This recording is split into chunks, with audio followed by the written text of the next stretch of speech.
As-tu déjà reçu un SMS suspect d'un numéro inconnu et hésité à cliquer sur le lien?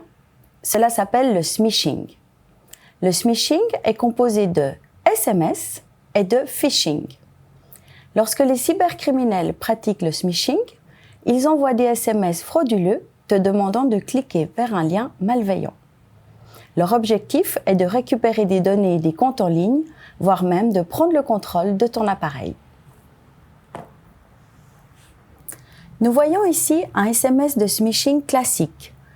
L'expéditeur est un numéro de téléphone normal et le contenu du SMS pourrait provenir de ton opérateur téléphonique par exemple.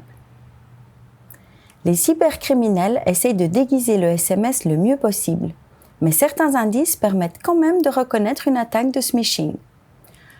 Le premier point suspect est que je n'ai encore jamais reçu de message provenant de ce numéro. Et le second est le lien.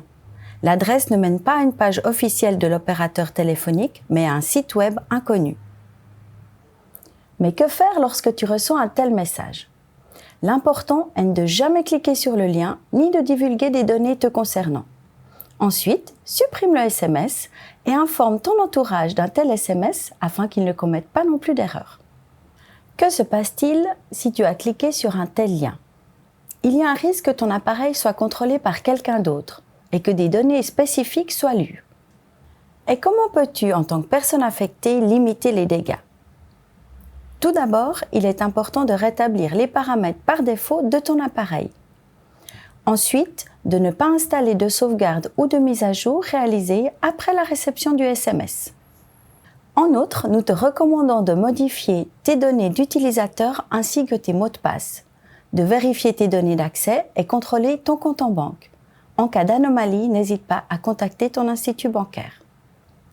Maintenant que tu connais la situation et es en mesure de maîtriser la prochaine attaque, partage cette vidéo avec ton entourage afin qu'eux aussi soient informés sur le smishing. Je m'appelle Loïse, formatrice chez Swisscom Academy et à la prochaine.